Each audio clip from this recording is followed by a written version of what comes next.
ಬುಲೆಟಿನ್ಗೆ ಸ್ವಾಗತ. ನಾನು ಪ್ರಜ್ಞಾ ಸಾಲ್ಯಾನ್ ಕೇರ್ಪಳ. ಮುಖ್ಯಮಂತ್ರಿ ಡಿಕೆ ಶಿವಕುಮಾರ್ ಅವರು ನಿನ್ನೆ ಹಲವು ಮಾಜಿ ಮುಖ್ಯಮಂತ್ರಿಗಳ ಮನೆಗೆ ಭೇಟಿ ನೀಡಿ ಮಾತುಕತೆ ನಡೆಸಿದ್ದು, ಮಾಜಿ ಮುಖ್ಯಮಂತ್ರಿ ಡಿವಿ ಸದಾನಂದ ಗೌಡರ ಬೆಂಗಳೂರಿನ ಮನೆಗೂ ಭೇಟಿ ನೀಡಿದರು. ಡಿವಿ ಸದಾನಂದ ಗೌಡ ಪತ್ನಿ ಡಾಟಿ ಸದಾನಂದ, ಪುತ್ರ ಕಾರ್ತಿಕ್ ಮುಖ್ಯಮಂತ್ರಿಯವರನ್ನು ಬರಮಾಡಿಕೊಂಡರು. ಇದೇ ಸಂದರ್ಭದಲ್ಲಿ ಸದಾನಂದ ಗೌಡರ ಮೊಮ್ಮಕ್ಕಳಾದ ಹಿತಾಂಶ ಮತ್ತು ದೇವಾಂಶ್ ಮುಖ್ಯಮಂತ್ರಿಗಳಿಗೆ ತಾವು ರಚಿಸಿದ ಶುಭ ಹಾರೈಕೆಯ ಚಿತ್ರಗಳನ್ನು ಉಡುಗೊರೆಯಾಗಿ ನೀಡಿದರು. ಡಿವಿ ಸದಾನಂದ ಗೌಡರು ಡಿಕೆ ಶಿವಕುಮಾರ್ ಅವರಿಗೆ ಕೆಲವು ಸಲಹೆ ಸೂಚನೆಗಳನ್ನು ನೀಡಿದರು.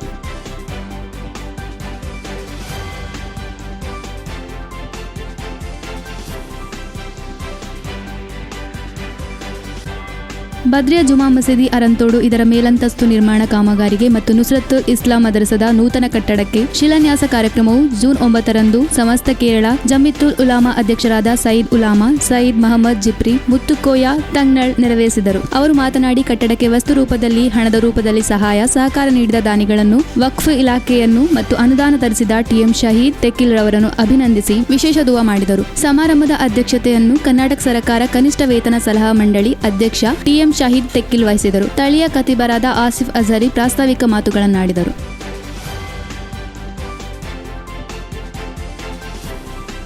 ಜಟ್ಟಿಪಳ್ಳದ ಮಾನಸ ಮಹಿಳಾ ಮಂಡಲ ತನ್ನ 25 ವರ್ಷಗಳಿಂದಲೂ ಕ್ರಿಯಾಶೀಲವಾಗಿ ಪ್ರತಿಯೊಂದು ಕ್ಷೇತ್ರದಲ್ಲಿಯೂ ತೊಡಗಿಸಿಕೊಂಡಿರುವುದು ಶ್ಲಾಘನೀಯ. ಮಹಿಳೆಯರ ಹಿಂದಿನ ಸ್ಥಿತಿಗೂ ಪ್ರಸ್ತುತತೆಗೂ ತೀರ ಭಿನ್ನವಾಗಿ ಬೆಳೆದು ಬಂದಿದೆ ಎಂದು ಅರೆಭಾಷೆ ಅಕಾಡೆಮಿ ಸದಸ್ಯೆ ಚಂದ್ರವತಿ ಬಡ್ಡಡ್ಕ ಹೇಳಿದ್ದಾರೆ. ಸುಳ್ಯ ಜಟ್ಟಿಪಳ್ಳದ ಮಾನಸ ಮಹಿಳಾ ಮಂಡಲದ ಬೆಳ್ಳಿ ಹಬ್ಬ ಆಚರಣೆಯ ನೆನಪಿಗೆ ಹೊರತಂದ ಸ್ಮರಣ ಸಂಚಿಕೆ ಮಾನಿನಿ 2025 ಜೂನ್ 7ರಂದು ಜಟ್ಟಿಪಳ್ಳದ ಯುವ ಸದನದಲ್ಲಿ ಬಿಡುಗಡೆಗೊಳಿಸಿ ಅವರು ಮಾತನಾಡಿದರು. ಅಧ್ಯಕ್ಷತೆಯನ್ನು ಮಾನಸ ಮಹಿಳಾ ಮಂಡಲದ ಅಧ್ಯಕ್ಷೆ ಶ್ರೀಮತಿ ಚಿತ್ರಲೇಖಾ ಮಡಪ್ಪಾಡಿ ಅವರು ಬೆಳ್ಳಿ ಹಬ್ಬ ಕಾರ್ಯಕ್ರಮದ ಬಗ್ಗೆ ವಿವರವಾದ ವರದಿಯನ್ನು ಮಂಡಿಸಿ ಸಹಕರಿಸಿದ ಎಲ್ಲರಿಗೂ ಕೃತಜ್ಞತೆಗಳನ್ನು ಸಲ್ಲಿಸಿದರು. ಬೆಳ್ಳಿ ಹಬ್ಬ ಆಚರಣಾ ಸಮಿತಿಯ ಅಧ್ಯಕ್ಷೆ ಶ್ರೀಮತಿ ಚಂದ್ರಾಕ್ಷಿ ಜೆ ರೈ ಬೆಳ್ಳಿ ಹಬ್ಬ ಆಚರಣೆಯ ಆದಾಯವನ್ನು ಖರ್ಚುಗಳ ವಿವರ ನೀಡಿದರು.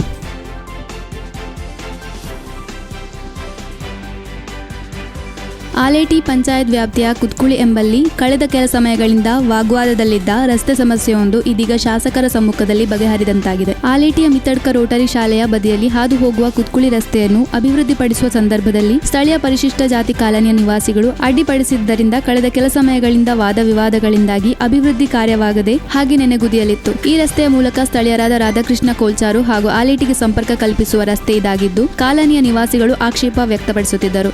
ಈ ವಿವಾದದ ಕುರಿತು ಹಲವಾರು ಬಾರಿ ಮಾತುಕತೆ ನಡೆಸಿದರೂ ಪ್ರಯೋಜನವಾಗಿರಲಿಲ್ಲ. ವಿಷಯದ ಕುರಿತು ಗ್ರಾಮ ಸಭೆಯಲ್ಲಿ ಪ್ರಸ್ತಾಪ ಮಾಡಲಾಗಿದ್ದು, ಪಂಚಾಯತ್ ವತಿಯಿಂದ ಮಾತುಕತೆ ನಡೆಸಿದರೂ ಸಮಸ್ಯೆ ಅಂತ್ಯ ಕಾಣದೆ ಕೊನೆಗೆ ಕೋರ್ಟ್ ತನಕ ದೂರು ಹೋಗಿದ್ದರಿಂದ ಹಾಗೆ ಉಳಿದಿತ್ತು. ಸ್ಥಳಕ್ಕೆ ಭೇಟಿ ನೀಡಿದ ಶಾಸಕಿ ಕುಮಾರಿ ಭಾಗೀರಥಿ ಮುರುಳ್ಯರವರು ಇತ್ತಣದ ಸದಸ್ಯರ ಜತೆ ಮಾತುಕತೆ ನಡೆಸಿ ಕಾಲನಿಯ ನಿವಾಸಿಗಳ ಮನವೊಲಿಸಿ ರಸ್ತೆ ಅಭಿವೃದ್ಧಿಪಡಿಸುವ ಕಾರ್ಯ ಕೈಗೆತ್ತಿಕೊಳ್ಳುವಂತೆ ಸೂಚಿಸಿದರು. ಪಂಚಾಯತ್ ರಸ್ತೆ ಇದಾಗಿದ್ದು ಇದೀಗ ಜೆಸಿಬಿ ಬಳಸಿ ರಸ್ತೆ ದುರಸ್ತಿ ಕಾರ್ಯಪಡಿಸಲಾಗಿದೆ.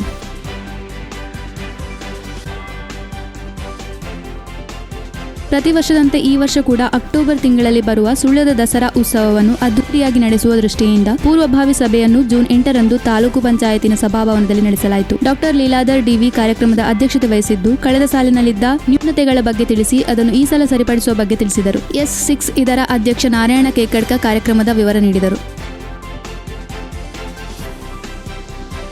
ಸುದ್ದಿ ನ್ಯೂಸ್ ಬುಲೆಟ್ನಲ್ಲಿ ಈಗ ಪುಟ್ಟದೊಂದು ವಿರಾಮ. ಅತ್ತೆ, ಇದು ನನ್ನ ಬರ್ಡೇ ಗಿಫ್ಟ್. ಇದೆಲ್ಲ ಜೀವನದಲ್ಲಿ ನನಗೋಸ್ಕರ ತಗೊಂಡ್ಬಂದಿದ್ದಾರೆ. ನಿನ್ ಮೇಲೆ ತುಂಬಾ ಚೆನ್ನಾಗಿ ಕಾಣುತ್ತೆ. ಇದು ತುಂಬಾ ಚೆನ್ನಾಗಿದೆ ಅಲ್ವಾ? ತುಂಬಾ ಚೆನ್ನಾಗಿದೆ.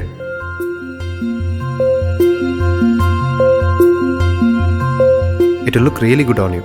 Amma? Huh? Mother is always son's first love.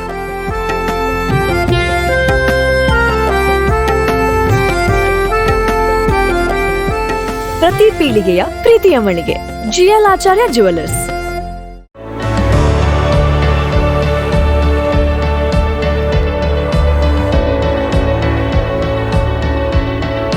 ನಮಸ್ಕಾರ ರೈತ ಬಾಂಧವರೇ, ಉತ್ತಮ ಗುಣಮಟ್ಟದ ಗಿಡಗಳಿರುವ ನರ್ಸರಿಯನ್ನ ಹುಡುಕ್ತಾ ಇದ್ದೀರಾ? ಹಾಗಾದ್ರೆ ನಮ್ಮ ಸುಳ್ಯದ ಮೊಗರ್ಪಡೆ ಮಸೀದಿ ಮುಂಭಾಗವಿರುವ ಕರ್ನಾಟಕ ಅಗ್ರಿ ಗಾರ್ಡನ್ ನರ್ಸರಿಗೆ ಭೇಟಿ ಕೊಡಿ.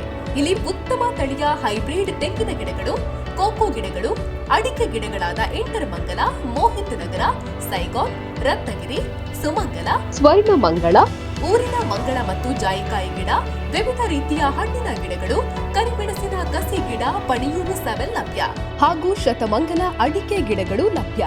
Karnataka agri garden nursery, Mogarpade, Halegate, Sullia. Booking ಆಗಿ ಇಂದೇ ಸಂಪರ್ಕಿಸಿ 9048865019 9946123801. ವಿರಾಮದ ಬಳಿಕ ಮತ್ತೆ ಸುದ್ದಿ ನ್ಯೂಸ್ ಬುಲೆಟಿನ್ಗೆ ಸ್ವಾಗತ. ಬೆಳ್ಳಾರಿ ಸರ್ಕಾರಿ ಪ್ರಾಥಮಿಕ ಆರೋಗ್ಯ ಕೇಂದ್ರಕ್ಕೆ ಹೋಗುವ ರಸ್ತೆಗೆ ಕಾಂಕ್ರೀಟೀಕರಣ ಕಾಮಗಾರಿ ಪ್ರಾರಂಭಗೊಂಡಿದೆ. ಶಾಸಕಿ ಭಾಗೀರಥಿ ಮುರುಳಿರವರ ₹12 ಲಕ್ಷದಲ್ಲಿ ಬೆಳ್ಳಾರಿ ಮುಖ್ಯ ರಸ್ತೆಯಿಂದ ಆಸ್ಪತ್ರೆವರೆಗೆ ರಸ್ತೆ ಕಾಂಕ್ರೀಟೀಕರಣ ನಡೆಯಲಿದೆ ಎಂದು ತಿಳಿದುಬಂದಿದೆ.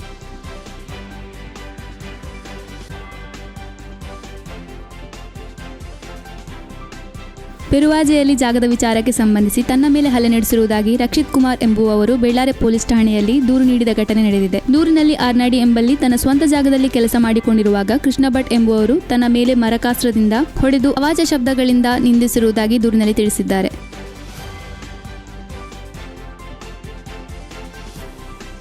ಐವರ್ನಾಡಿನ ಯುವತಿಯೊಬ್ಬಳಿಗೆ ಬೆಳ್ಳಾರಿಯ ಚಿಕನ್ ಸೆಂಟರ್ ಮಾಲಕ ಯುವಕನೋರ್ವ ಲೈಂಗಿಕ ಕಿರುಕುಳ ನೀಡಿ ಹಾಗೂ ಜಾತಿ ನಿಂದನೆ ಮಾಡಿದ್ದಾರೆ ಎನ್ನಲಾದ ಘಟನೆ ಬೆಳ್ಳಾರಿಯಿಂದ ವರದಿಯಾಗಿದ್ದು, ಯುವತಿ ಬೆಳ್ಳಾರಿ ಪೊಲೀಸರಿಗೆ ದೂರು ನೀಡಿರುವ ಹಿನ್ನೆಲೆಯಲ್ಲಿ ಚಿಕನ್ ಸೆಂಟರ್ನ ಪ್ರಸಾದ್ ಎಂಬಾತನ ಮೇಲೆ ಕೇಸು ದಾಖಲಾದ ಘಟನೆ ನಡೆದಿದೆ. ಯುವತಿ ನೀಡಿದ ದೂರಿನನ್ವಯ ಬೆಳ್ಳಾರಿ ಪೊಲೀಸರು ಪ್ರಕರಣ ದಾಖಲಿಸಿರುವುದಾಗಿ ತಿಳಿದುಬಂದಿದೆ.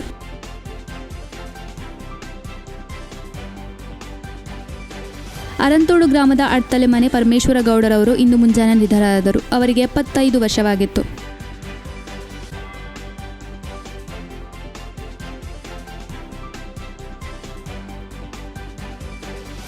ಸುಳ್ಯದ ಹಳೆಗೇಟು ಅಡ್ಕ ನಿವಾಸಿ ಸಮೀರ್ ರವರ ಪತ್ನಿ ಖಮರುನ್ನೀಸಾ ಅಲ್ಪಕಾಲದ ಅಸೌಖ್ಯದಿಂದ ಮಂಗಳೂರು ಆಸ್ಪತ್ರೆಯಲ್ಲಿ ನಿಧನರಾಗಿದ್ದಾರೆ. ಮೃತರು ಮೂಲತಃ ಪುತ್ತೂರು ಬನ್ನೂರು ನಿವಾಸಿಯಾಗಿದ್ದು, ಅವರು ಹಳೆಗೇಟು ಅಡ್ಕದಲ್ಲಿ ಅವರ ಪತಿಯ ಮನೆಯಲ್ಲಿ ವಾಸಿಸುತ್ತಿದ್ದರು. ಅವರಿಗೆ 32 ವರ್ಷ ವಯಸ್ಸಾಗಿತ್ತು.